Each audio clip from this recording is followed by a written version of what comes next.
Hello and welcome to the New Books Network. I'm Pierre. It's easy to forget that the cultural archetypes that pass for queerness today have historical roots. Some of these roots are merely years away from today's reality, but they are nonetheless distinct and come with their own artifacts and subcultures. Peter Rehberg's book Hipster Porn looks at one such source artifact and its fandom, using as its matter the pink-papered magazine Butt that gained a cult following among European gay men in the first decade of the 2000s. Hipster Porn takes the aesthetics of Butt to critique and re-articulate key concepts from gender, queer and affect theories, and delivers new accounts of subjectivity and sociality as they apply to queer media culture. Peter Rehberg is a writer, critic and curator, and I'm very happy that he joins me now. Peter, welcome to the show. Thank you. I've realized as I was reading through the book that I've set myself up for an exquisite failure here, Peter. I am by no means an expert, or I'm frankly only vaguely literate with the ins and outs of queer theory. So if I come across as remotely knowledgeable in a conversation, it will probably be because I have been exposed to gay pornography more than it is advisable to admit to at the beginning of a conversation. So before we get into why any of that is, I might ask you to expose yourself a little bit in whichever form you particularly want to. I'm interested particularly in your professional formation, how it is that you came to be interested in Butt magazine, but also I'm interested in your work with Berlin's Schwules Museum. Thank you. And thanks again for inviting me to this podcast. So Peter Rehberg is my name. I come from Germany, born in Hamburg, but I've spent my adult life pretty much half in the United States, half in Germany. My academic training has mostly been in the United States. I have a PhD in literature, researched and taught at several universities in the United States. My academic profile is mostly, although I'm coming from a German studies background, with a very strong interest in, what we used to call French theory. So I'm trained in the late 1990s, early 2000s by scholars like Avital Ronell, for example. So basically, I wrote a very theory-heavy dissertation on Kafka, Freud, and Derrida. And although that training and thinking critically and also a certain canon or archive of deconstruction is still part of my work in terms of the material. Let's just say this, after the dissertation, I've never touched literature again from an academic position, but just for creative purposes. I'm also writing literature, but that's a different story. So anyways, like academically, after my dissertation, I really became a queer studies scholar with a strong interest in theory and queer theory, and further developing, criticizing queer theory, and mostly talking about popular culture and visual culture, including pornography, including gay pornography, online pornography, popular culture, including the Eurovision Song Contest. So these are my research areas. I do remember we met not so long ago in person, and you were an endless treasure of Eurovision trivia. So maybe we can do a little quick fire round at the end. Totally. So the Eurovision book has not been, which is of course a huge topic also because it's going to be hosted in either Liverpool or Glasgow next year. So the Eurovision book has not been published yet. Is not ready yet, but there's a research project also in the line on queer subjectivity, European identity, and Eurovision. So the project I've been working on, so let's just say in the past 10 years, I'm really mostly working on queer visual culture, contemporary art, gay pornography, and the project that we're going to talk about today, Hipster Porn, Queer Masculinities and Affective Sexualities in the Fanzine Butt, is where those interests came together. At the beginning of the 2010s, I had a 5-year position in Austin, Texas, and it was mostly during that time that I worked on this project. Hipster Porn gave tons of talks on Butt magazine, which I'm still doing. Actually, just last week in Bochum at a art history conference, talking about the relaunched Butt. But also, since you've already mentioned that, I don't only have just an academic career, but also a career outside of academia and journalism, but also in museum work, archiving and curating. So for the past 4 years, I've been appointed as head of collections and archives at Schules Museum in Berlin, which in the German-speaking world is the largest of its kind, and also one of the larger queer museum and archival institutions globally. And at Schules Museum, I also curated shows on contemporary art and photography. But now I'm actually back in academia for a while, and I hold the position of visiting professor at the University of Cincinnati. It's a confusing biography. I'm really, switching we're back and forth. following. We're following, and I'm sort of envious of your retreat to Cincinnati, which you just assumed a few weeks ago. Right, let's try to figure out what we're looking at. Butt magazine. I have a very hazy memory of it, and I've realized that most of the memories of it that I have come from a 2014 edition from Taschen Books, which reprinted a whole bunch of it. Any magazine that gets reproduced with this kind of type of popular publisher must have done something. Butt magazine was published between 2001 and 2011, if I'm right. And it's very difficult to really pin down. So why don't you have a stab? Yeah, I mean, let's maybe start by saying fanzines have been part of subcultures and also including queer subcultures for quite some time. So especially, for example, in the 1970s from Toronto, Bruce LaBruce, but also Suck from Amsterdam, from the Netherlands. So we had always, local cultural contexts that produced fanzines back then in the 70s in a very different media environment. And those zines back then were mostly produced as, Xeroxes of handmade Xeroxes, and then distributed and sent by mail.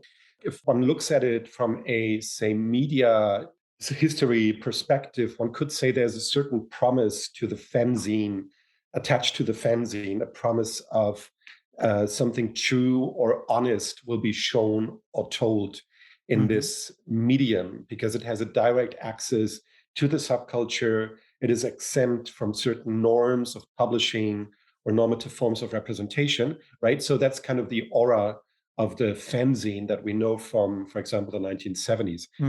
Around 2000, we had a renaissance of fanzines, particularly of queer fanzines.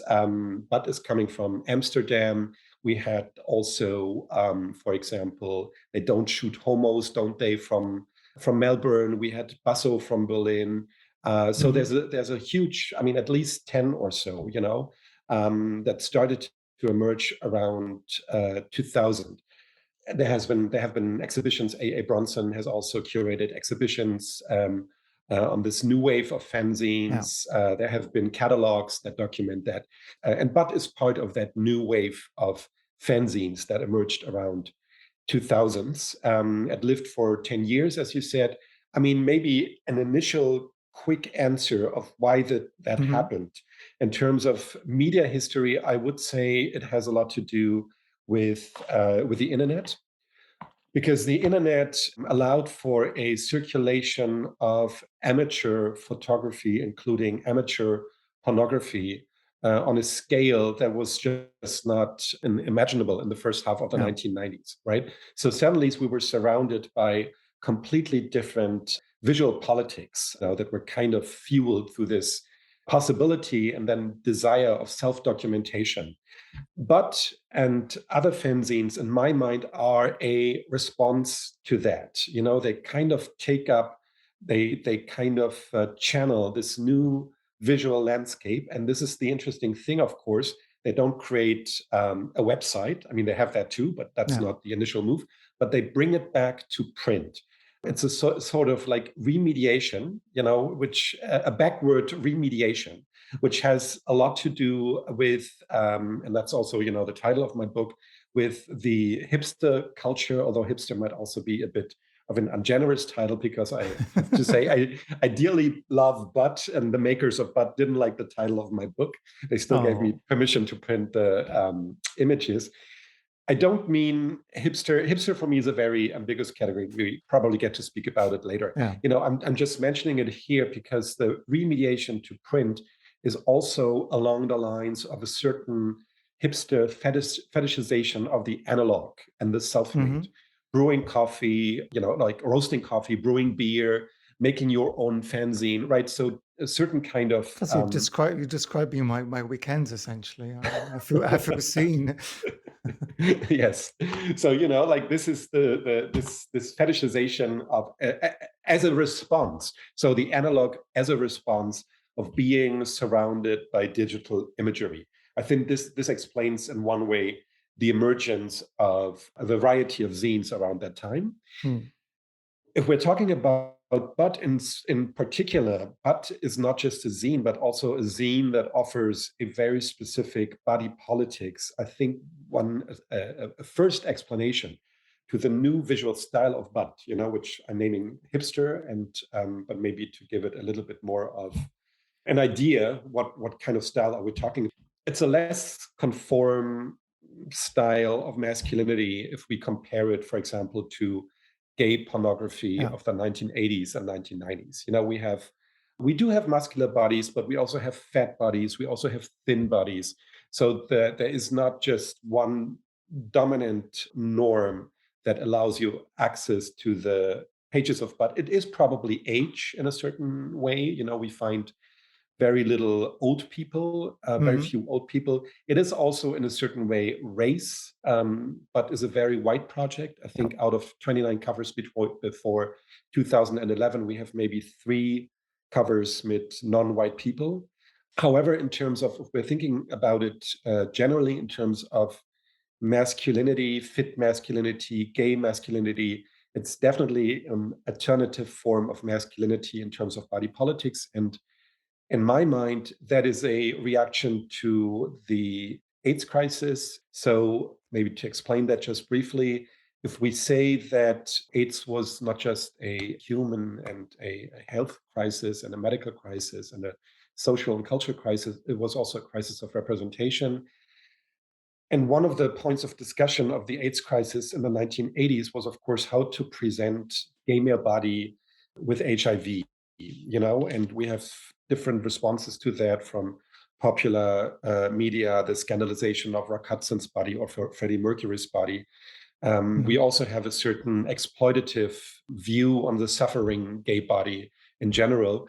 And one of the responses here was, for example, by the gay porn industry to assert the strength and the health and the fitness of gay men, and to give us Yeah. these very buff gym bodies that populated gay pornography in the 1980s and 1990s. Since 1996, we have the combination therapy that turned HIV from a mostly deadly disease into a chronic illness that is very Mm. manageable. So you could say by the time of 2001, when butt emerged, those, as in gay slang, sometimes called fascist body politics of just asserting your Yeah. health, were not necessary in the same way anymore. Normal bodies could be shown again. So this is super interesting. It might be a good idea to give our listeners some of a kind of visual set of cues, if we can do that descriptively, because the aesthetic that you describe is kind of recognizable to, I think it's recognizable to your generation and my generation, but definitely won't be that recognizable to younger listeners for whom the zine no longer has the idea of print, and the zine kind of coincides with the TikTok age a little bit too much. I'm afraid I've taken down a couple of citations from the Butt website of titles and headlines to kind of give us a taste. So I maybe ask you to fill in. I'm going to read out a couple of that I'm using. Artist is compelled to sack jaw-breaking dick during random grinder hookup with cock tease. That is in a section called Sex Reviews. Another one, New York tourist meets West Hollywood bubble butt for sex. I think that gives us an idea of the kind of written content that we might be finding in this magazine, of course, because it's a porn publication. It does talk about sex explicitly, it does talk about the porn industry, it does talk about porn films. But actually, the magazine is also filled with a lot of kind of political lifestyle pieces. It almost passes this kind of Playboy defense of, we're here for the articles. So maybe I could ask you to give us a little bit of a taste of the kind of where it pitches itself, this publication, in all the possible senses of high and low brow sexual and cultural, and how these things coincide. All right. So let's maybe start by taking up the word you mentioned, porn publication. I mean, is but really a porn publication? I think that's not entirely sure. I'm Mm. calling my book Hipster Porn. Yes, and you're absolutely right. I mean, queer, especially gay sexuality and pleasure do have a very emphasized standing in the context of butt.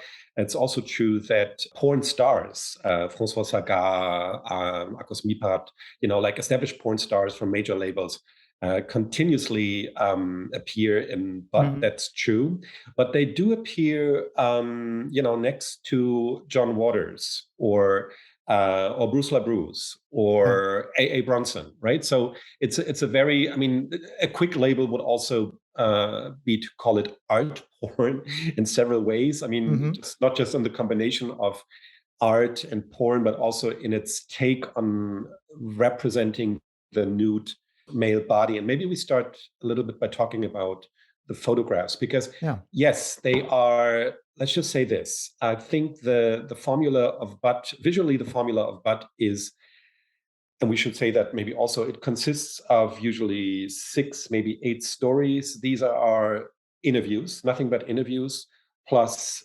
photographs taken quite often by very famous photographers like Wolfgang Tillmans, Yeah. whom He Bruce he LaBruce. recurs. He comes up Yes, time and again.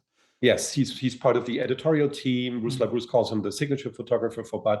And one could also obviously say that the whole Bud style owes a lot to Tillmans's early 1990s Yeah. club pictures, et cetera, et cetera.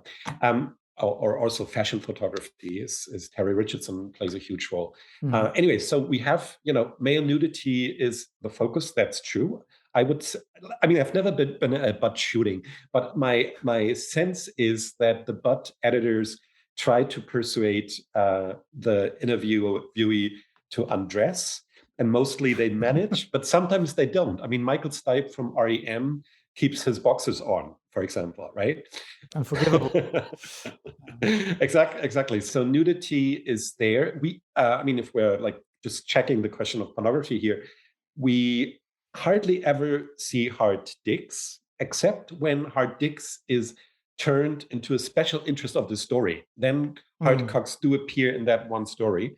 We never see sexual action, maybe jerking off, or maybe mutual jerking off, Yeah. or kind of, but we never see butt fucking.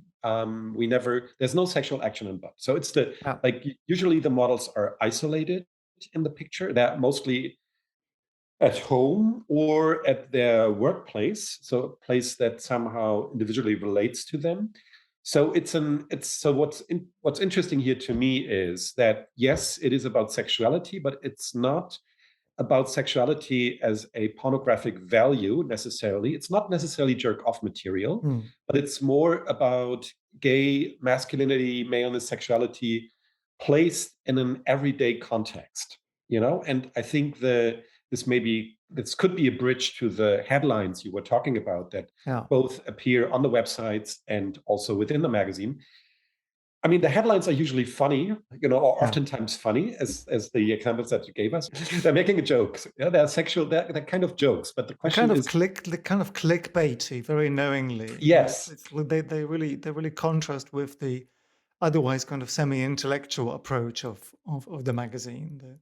I agree. And if we speak about that conceptually or theoretically, I think what it does, it brings different spheres together, right? Like a hobby like gardening, and the fact that someone is an escort, or the fact that someone has a big dick but has an interest in old books, right? So it kind of combines these apparently unmatchable things. And I think the question is, why is that funny, right? And it kind Yeah. of is funny, but I mean, and of course, every theoretical explanation of a joke destroys the joke. That's the No. sad thing.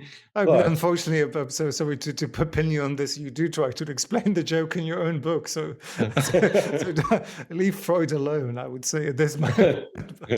there's something interesting is going on when you contextualize sexuality and you don't give it the extraordinary place that it also kind of claims in porn.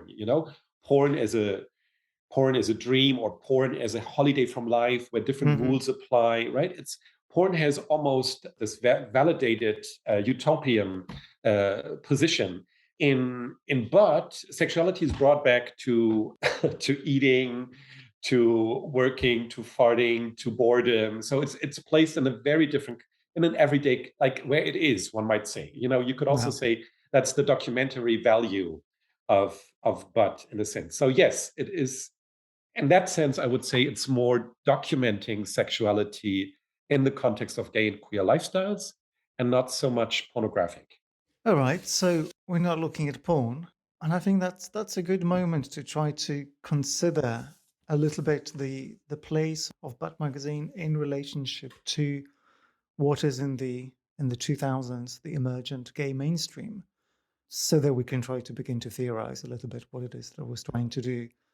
So what is happening in the mainstream? I would hazard that in the kind of European Western milieu, the early 2000s are a place of the metrosexual. You mentioned already that the post-AIDS crisis, but at least post the acute moments of the AIDS crisis, gay pornography has this kind of body ideal, which is funny enough now has become the realm of the right wing, particularly in the US. Like going to the gym is supposedly the thing that the straight social conservative is supposed to do. But Mm, we in this kind of strange moment where gay culture starts getting really widespread commercial, and it's mm, in a very, very strange moment when it doesn't know whether it wants to follow this kind of finally free neoliberal mm, consumerism, commercialism that I think heterosexuality is definitely subject to. So mm. how does Butt Magazine relate to those forms? You're absolutely right. And these social, political, economic, cultural tendencies have also been reflected by queer theory. Just to give maybe a Hmm. couple of keywords here, since the 2000s, we are discussing homonormativity, for example, right? Yeah. So that under certain conditions, race and ethnicity and class are obviously crucial here.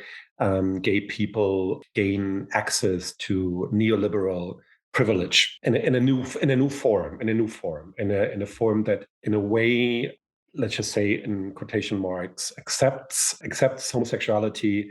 But I mean, in my mind, under two conditions. Mhm. It's the form of the couple, which is not socially threatening for a mainstream society, and also I would say and that's a bit of a paradoxical, complicated situation, but still I would say in a desexualized way. I mean, we do Yeah. see gay people in the public on television. We have Queer as Folk and other productions. We have gay comedies, but in mainstream production, gay people, men and women, usually don't have sex.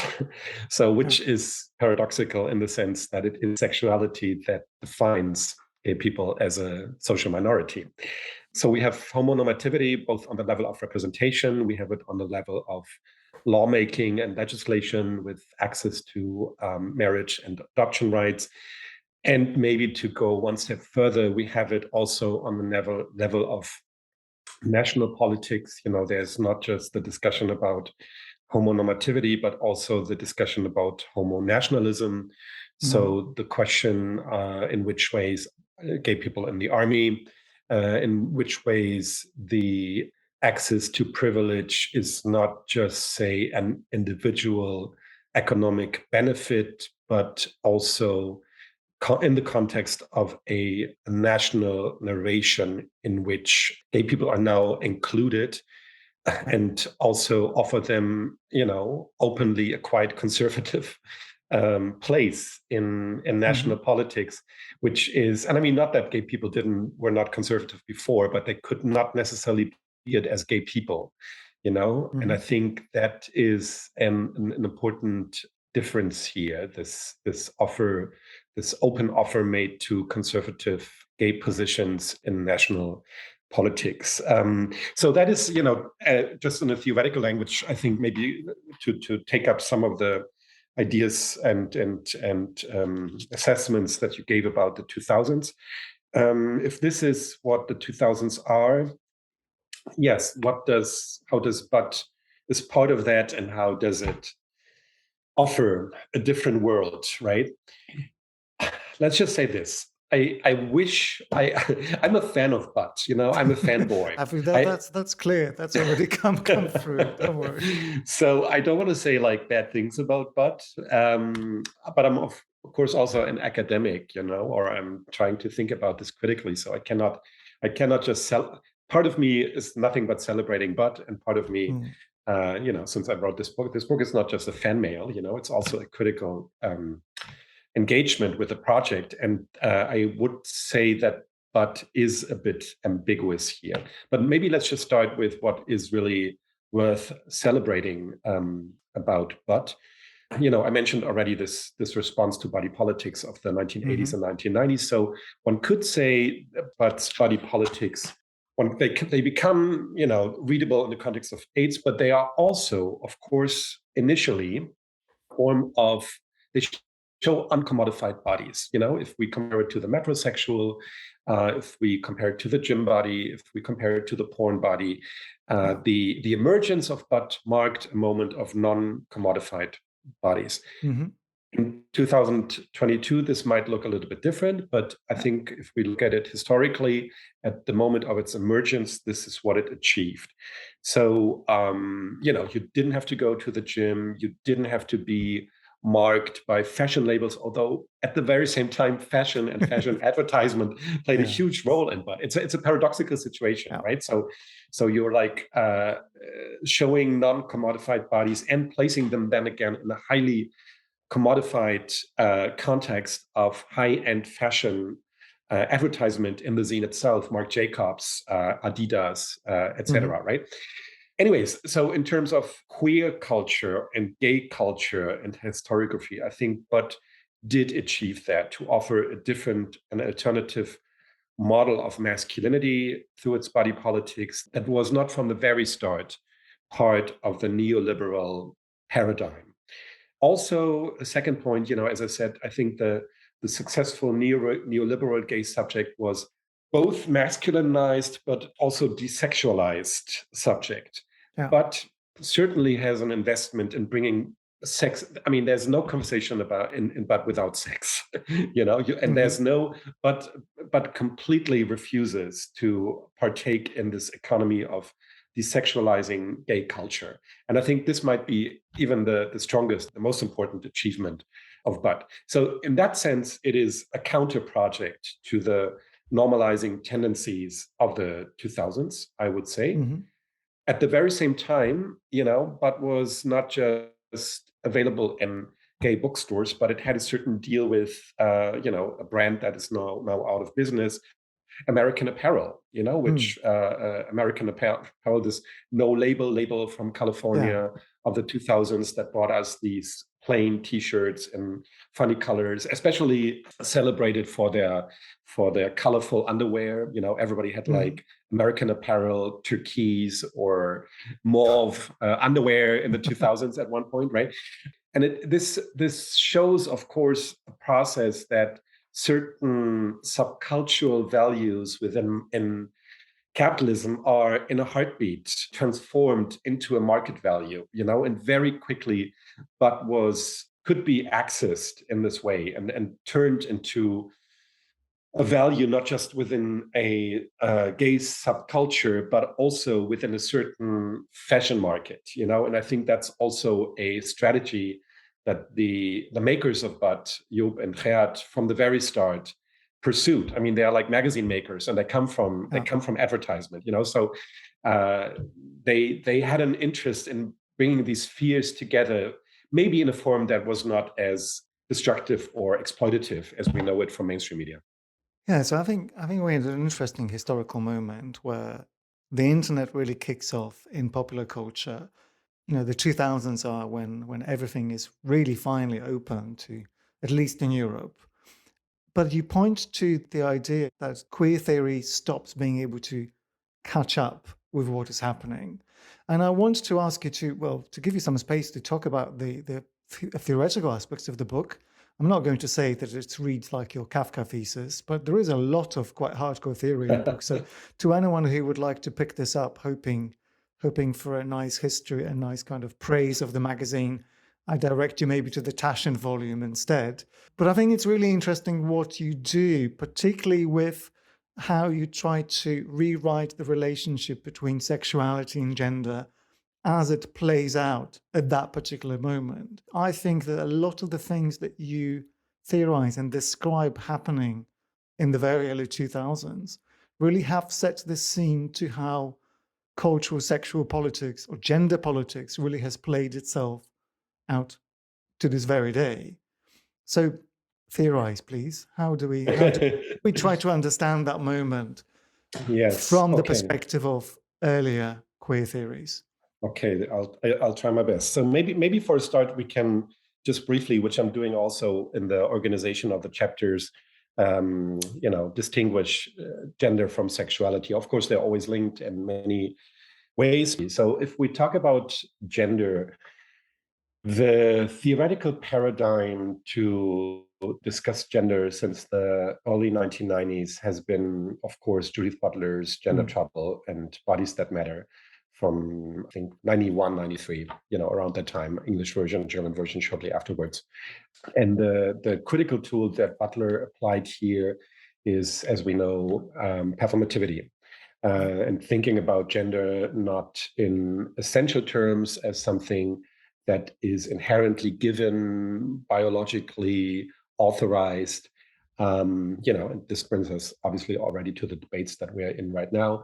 But as performative in the sense that gender only becomes an intelligible category for psychic and social life by being repeatedly performed. You have to again and again and again confirm, that you're male or female, that you're a man or a woman. Mm-hmm. And if you fail to perform your gender, you will be sanctioned. There will be repercussions against you.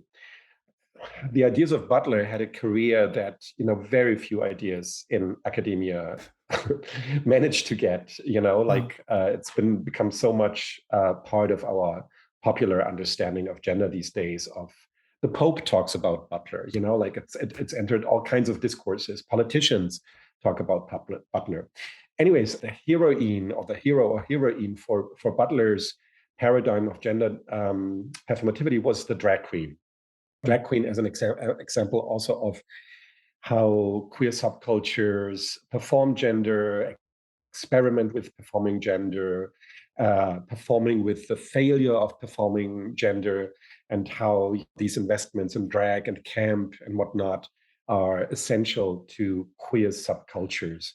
So a lot of the focus on gender was a lot on the question of theatricality, artificiality, and so forth. And if we think of the archive that queer has to offer, of course, a lot of examples come to mind from early cross-dressing cultures in Berlin of the 1920s, for example, to the present. So there is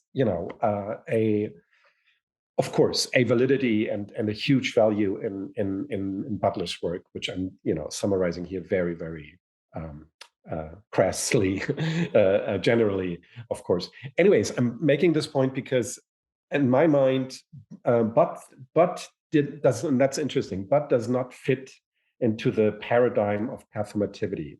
And we could, on a first level, we could say, for example, that but has not an interest in drag, but has not an interest in artificiality, but has not an interest in semiotic excess, But's project is to document the male body, the materiality of the male body, the forms of the male body. Yeah. So this is very far removed from a queer project that is invested in materiality. The question then is, if that's the case, is But even queer, or does But not bring us a kind of naturalized idea of masculinity back? I mean, one could also say that's the ideology of porn. Now I'm going back to But the ideology of porn is, of course, also to show cis male bodies in a non-performative way, although porn is so much about performativity. Going back to butt. So we have a documentation of the male body, of its forms, of its different shapes, and its interest in variation. I would say this is not performative, but it's doing something else.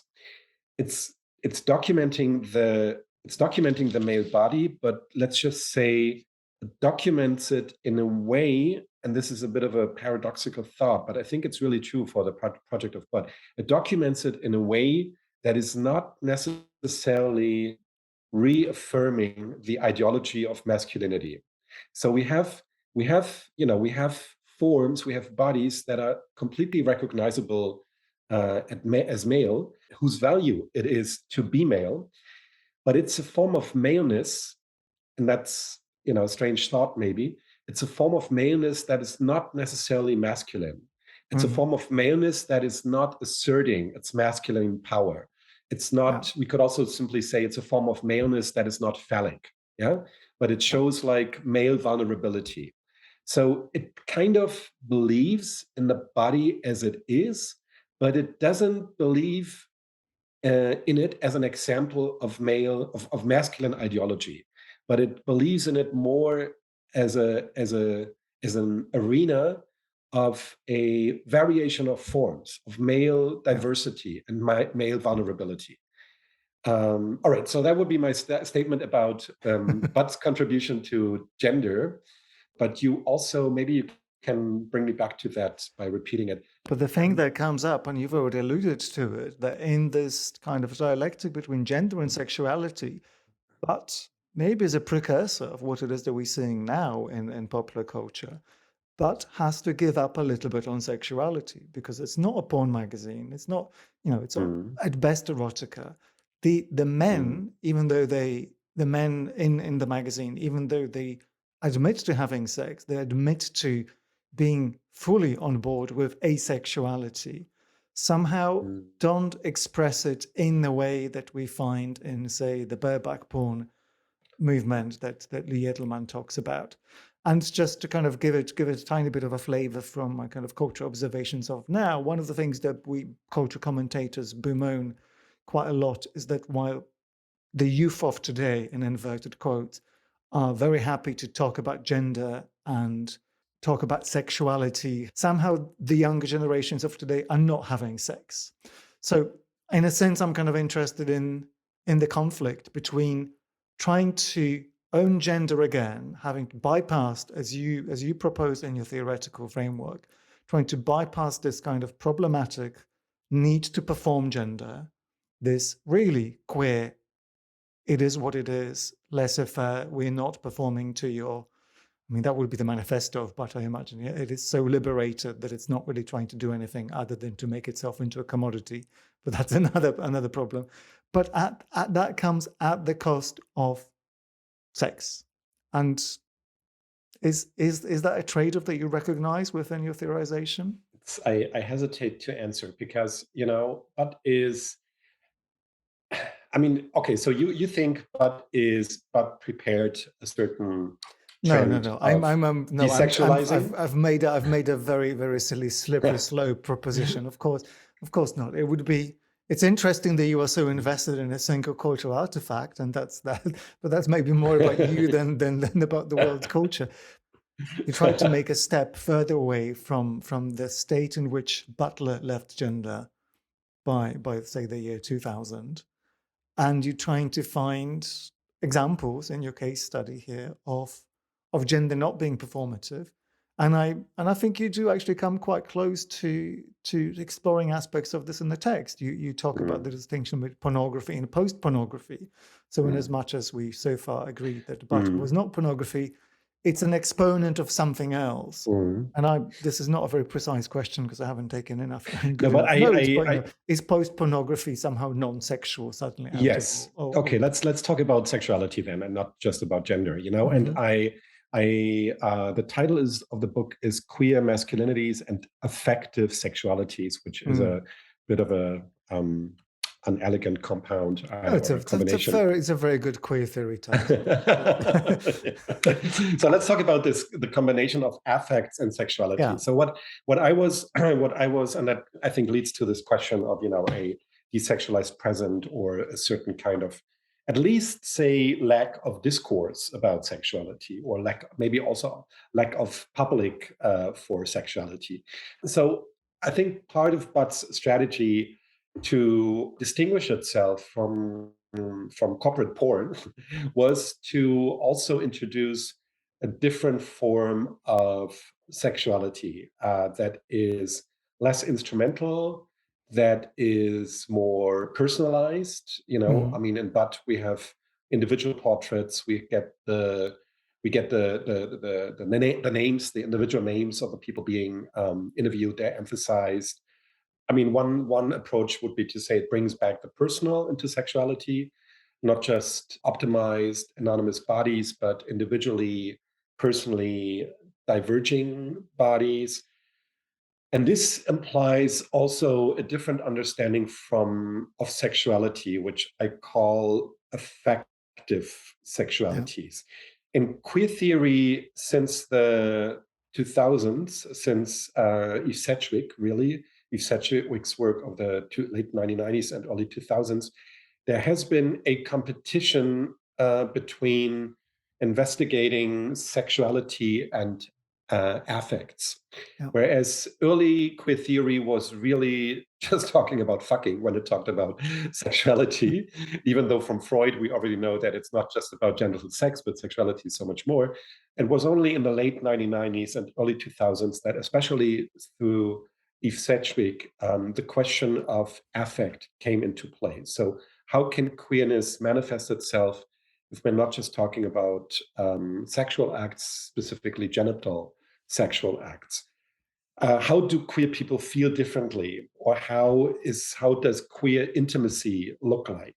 And since Butt had such a strong investment in showing non-commodified gay men and their vulnerability, and also had an investment in showing, maybe let's just say, more tender forms of sexuality, or giving intimacy and vulnerability at least the same space as perversion. And perversion, I mean here in the best and most celebratory sense. And I think this is it's an interesting dance that Butt is performing here, because I think Butt doesn't want to go completely but maybe also sees the risk of becoming desexualized by talking about affect. But it also, it wants to talk about intimacy, and it's also, maybe we could also, again, if we look at this historically, say intimacy has been so phobically marked after AIDS, not just in the sexual sense, but also in a more encompassing physical sense. I mean, intimacy between gay men was a taboo. So Butt wants to bring this back, not just as unprotected anal sex, but also as a being together of gay men, and showing this man and the enjoyment of that. Anyways, so I call this a dance because Butt wants to bring this back, and cherishes this form of culture, but it also makes these gestures of remaining perverse, and make sure to bring porn stars back into the magazine, make sure to talk about penis sizes, make sure to talk about different sizes of asses, so there is, I think it doesn't want to lose that connection to queer perversion, while at the same time opening up a different world. If we ask the question whether Butt contributed to a desexualized gay and queer present, I would say it can be used this way. It could be read this way. It has that part. I think the Butt project is about something else, but I think it can be reframed like that. Yes. Well, I'll refrain from writing an essay, reaching that conclusion. It's most suspicious. You said something very interesting there, which actually leads me to one of my final questions. It's just to do with the community and the togetherness that Butt tries to bring. And of course, it's nothing particularly special about the idea that a fanzine, a zine would have a kind of subculture attached to it. But particularly it's in the online manifestation, seems to navigate the at the time in the 2000s, emerging internet landscape with a little bit of a kind of contrary mission, yet again, and unsurprisingly by this time. So it has a personal section called Buttheads, and that's bizarrely still online. So people Mhm. who showed us their butts in the early 2000s signed up for the service are still immortalized. Quite a few of them with the surnames and personal identifying characteristics. So this is all open to the world, which is kind of endearing. And it's endearing in a number of ways that goes beyond the kind of naivety of the openness. It's also to do with the aesthetics, the fact that all the website is in black and white for some reason, the kind of questions and interactions that these people engage in. So I want you to maybe speculate a little bit about what it is that Butt was able to do in terms of community creation. I mean, given we're of course talking about a kind of cult magazine, I'm too scared even to ask you about its print circulation in case it turns out, but it was 20, and we're talking about a subculture so small that only you and Benedict Taschen have. We're talking about a couple of thousands. I don't have the exact numbers, although, hold on, I do know that, we do have a relaunch of Bud this year. So Bud 30 appeared this spring in Paris, and Bud number 31 just came out. It's out. It's out. Recommend it to all listeners who want to see. I was while you were talking, I was just like browsing through my emails because I chatted with Joep van Bennekon, one of the two editors of Bud this morning. I wanted to have permission to reprint images for a different book project of a friend of mine where an article of mine appears, and he just told me Bud 30 is printed in 10,000 copies. 10,000 copies. Okay. And it has been sold out since it was, launched in March. The relaunch. It's definitely a cult interest now. Yes, and the question is just like whether 50-something-year-old guys like me are buying it, or whether there's a new generation of people out there that discover Bud. Well, those are the questions I'd like to speculate on from your perspective as an informed observer and theorist, because I think it matters. If that political project had any currency then, its political potential now really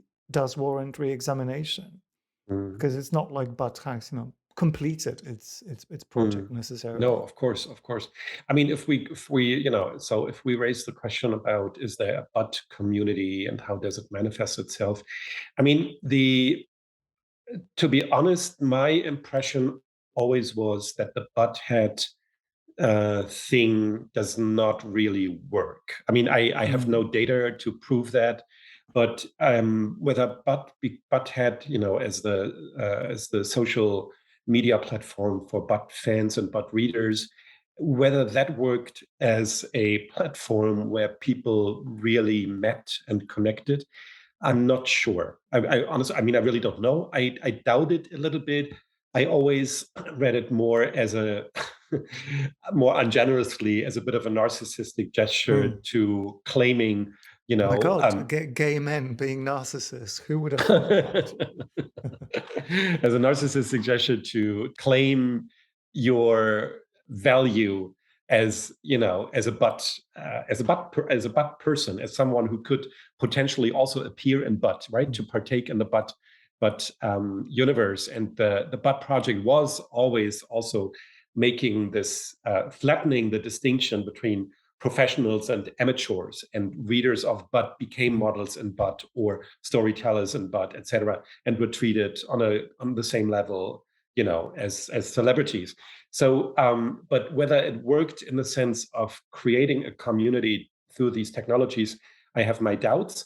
I mean, there is, what I can say from my own experience, Bud had a couple of side products and projects, like producing towels. You mentioned the Taschen books, and also organized parties. For example, in Berlin, I went to 2 or 3 of them, and there was a certain, let's just say, a certain kind of homosexual creative class that gathered at these Bud meetings, right? So in that respect, also, the title of my book, Hipster Porn, is really justified. I think there was a hipness created around the Bud movement that manifested itself in these parties, in buying these articles.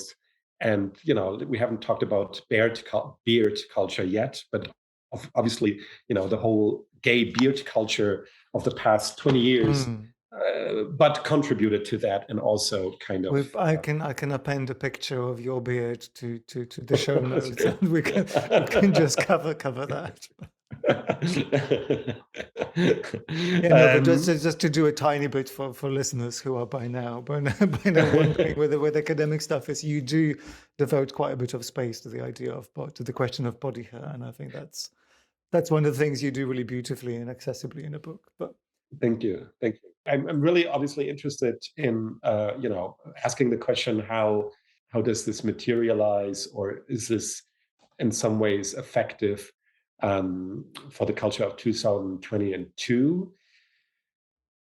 My first response would be more sober and simply say, in a typical cultural studies manner, well, this is what happens in capitalism. Every youth and subculture style is going to be corrupted by capitalism and turns into a commodity. And this is what happened with butt as well. And yes, since 2010, the latest, a majority of gay men between 20 and 50 or so in urban gay hubs in the West try to look like the boys from butt. That has happened. So butt, the hipster style of butt, has become hegemonic and probably in the sense of it's a reclaiming of masculinity for gay men, in this most simplistic version. I think that has happened, against butt's best intentions, maybe. And so, but is that it, or is there more to it? I don't have a theoretical answer to that. I only can give you maybe some anecdotes or descriptions. So from my work in Berlin of the past 4 years, I've been working a lot with contemporary young queer artists that live in Berlin, many of them, non-Germans, a lot of people from North America, from Israel, from Southern Europe, that contribute to the queer art scene in the city. Spyros Rent, for example, a Greek photographer that now lives in Berlin. And he is one of the contributors of But 30, and this is the case for a couple of others. So there is a generation of gay men, let's say maybe in their 30s or so, that grew up with butt, that were kids when butt emerged, but that for whom butt was already a convention when they appeared, and they are continuing this kind of work. Some of it looks very close to the butt aesthetics, almost non-distinguishable from butt. But I also think there's interesting ways of developing this further, or also to document how queer kids in Berlin, Neukölln, and Kreuzberg live in the 2020s is different, and it owes a lot to the butt aesthetics, but it's also a different world where this style is already given as a convention, but pictures change something. I mean, I'm a little bit, as I said, I don't really have an interpretation here yet. It's more of an observation. So butt's impact on that generation is very clear, but I don't want to be as fast as saying, well, it's nothing but a copy of butt. I mean, that would be horribly ungenerous and untrue. So, Peter, finally, I want to ask you, in a mode of kind of hyper speculation, what do you see the challenges for queer theory of today are? So we discussed a little bit, what it is that butt managed to achieve and how it applies to Neukölln, Berlin, circa 2022. But queer theory, of course, is in a place, in terms of its exposure, in terms of its role in culture generally, on a completely different level. Not only is it addressing different audiences, different expressions of gender and sexuality, it also has a very, very different relationship to capital and globalization. So what's on your wish list? What does queer theory need to do now to save itself from, well, both cultural appropriation and this kind of complete explosion of its unwitting success in certain senses? I'm old-fashioned in this respect, and I am, what I've also done with the book in a way.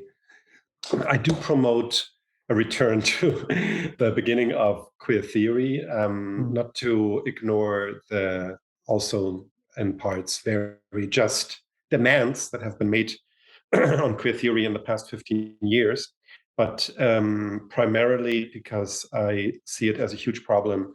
I see the desexualizing tendencies within queer theory as a huge problem.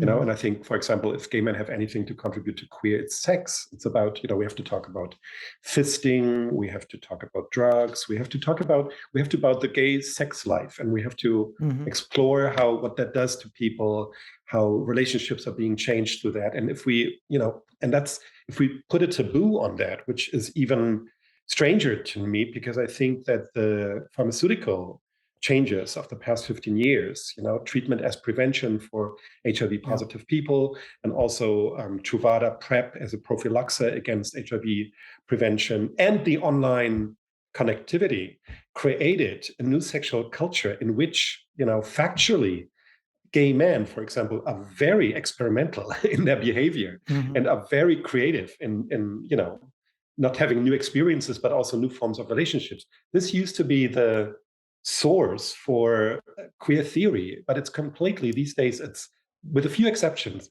Mm. completely cut off from queer theory.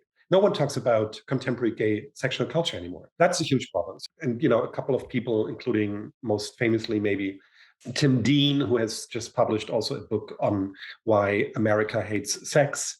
I think this is something we totally have to go back to. But I also want to say I don't mean this by ignoring the turns of queer theory of the past 15 years. That's also very important to me. I think the queer of color critique by Jose Munoz and Mhm. others was very justified. And I think to politicize queer also in a way by connecting it to other subject positions and identities that have not been part of the queer conversation so much in the 1990s is unnecessary, and we don't want to fall back behind that. The question is, of course, and that's not just a question for queer, but for the post-colonial discourse, and for most cultural forms of criticism on the left, how do we escape the traps of identity politics? How can we make Mhm. the claim for identities that are on a certain level of political business completely necessary, because otherwise you're not represented and you cannot make political claims. But how Mhm. do we escape the traps that come with these forms of categorizations? And okay, that's a question Yeah. and a Oh, different well. conversation. Yeah, I mean that I think that's an important question, to be able to find a way to salvage what's left of critical theory, or in the original, as you were characterizing it, in a way that it can not find itself in complete opposition with this kind of contemporary manifestations that rely so heavily on identity politics.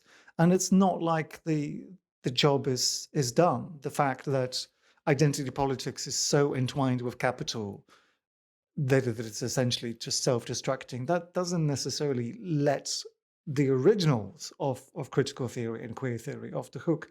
So it's very heartening to hear you talk about sexuality and sex as, as sort of processes that mechanistically need to be considered. I wrote a text recently trying to think a little bit about the relationship between morality and biopolitics, where it came Mm, to the monkeypox vaccine. mm, And I thought about my own experience of going to a sexual health clinic, Dean Street Express, which happens to be the busiest sexual health clinic in Europe, where everything is done by QR code.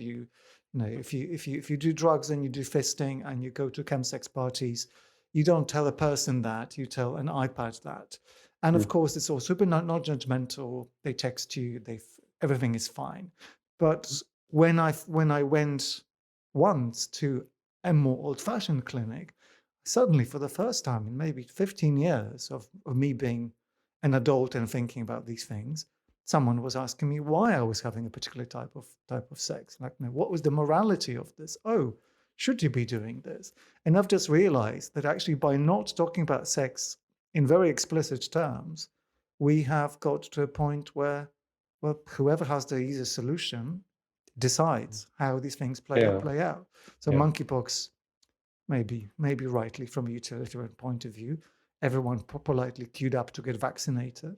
But it was for me this kind of moment where you realize, oh, we don't have an apparatus to talk about the Yeah. relationship between sex and what it means for individuals, for communities. And Yeah. these are the things like queer theory, one of the early exponents of being able Yeah. to talk about sexuality without giggling, was Yeah. supposed to be able to do. Yeah. When that's been relegated into the realm of social conservatism, there's the fact that it's right wingers who have to ask about should gay men be fucking while there's a virus out. The fact that that brings back the conversations from the 80s, Yeah. and whatever the gay community, if it still constitutes itself like that, has no answer to that, should be Yeah. slightly frightening. It's a Yeah. I think, I mean, maybe just a last word on that. I think, I mean, academia doesn't want to talk about sex. That's for sure. I think there was a window between 1987 and 1997 where this was made possible, especially in North American academia. And it was made possible, again, a bit paradoxically through HIV and AIDS. I think that the impact of AIDS was so violent, and it was so, by the late 1980s, it was so, especially again in North America with its different health plan system, et cetera, and a different political culture, and all of that, so that there was an urgency to responding to it intellectually that was exceptional. And I think this made queer theory as a conversation about sexualities possible. But at the same time, the majority of people in academia, or academia as an institution, was also quite happy when this was no longer necessary. Peter, thank you. I have one last question, which is, who should we look out for in the next Eurovision? I mean, it's too early to say because, as you know, the entries are not being submitted until the beginning of the year. I presume you have some insider knowledge, but I cannot, because honestly, like the I think maybe for one or two candidates, nothing has been decided yet. How I can answer the question is, of course, there's always a specific constellation where I mean, there's always surprises, yes, but there's also always a specific constellation where certain countries have an investment in Eurovision and certain countries don't. And we could say, just very briefly, the heydays of Eastern Europe are over. That was the 2000s, analogously. So the times when Serbia and other countries had a very strong, Russia had a very strong interest in winning Eurovision, and got the best Swedish producers and songwriters to get a catchy tune that would appeal to all of Europe. That time is over for a couple of reasons. I think they arrived in Europe, including the European Union, in different ways. It's also an economic question, of course. Eurovision is also expensive. Not everybody wants to win at Eurovision because it's expensive. I know the UK is doing it voluntarily. Please don't. Oh no! I mean, at the moment, it's turning out quite well because our currency is so weak that we would desperately need all the tourists to turn up and spend a little bit of whatever they have. But I mean, I love the UK to be the host next year, but that's I totally do. I think it's a really very interesting moment of not just with becoming second this year, but also with hosting it, having a look of what that does to UK Eurovision culture, which on the one hand is so totally important for Eurovision and the discourse and the culture of Eurovision, while at the same time, with the cynicism, not just irony, but also the cynicism with which UK participation in Eurovision has been met, and to look at that while the contest is in the UK, that will be very interesting to me. Anyways, and also a way of bringing UK back to Europe in a way. Anyways, but that's a different story. Good luck with that. I'll come back to you for tips closer to the time, and definitely look forward to your next book. Peter, thank you so much for the conversation. Thank you for the book. Thank you for taking the time and for the interest.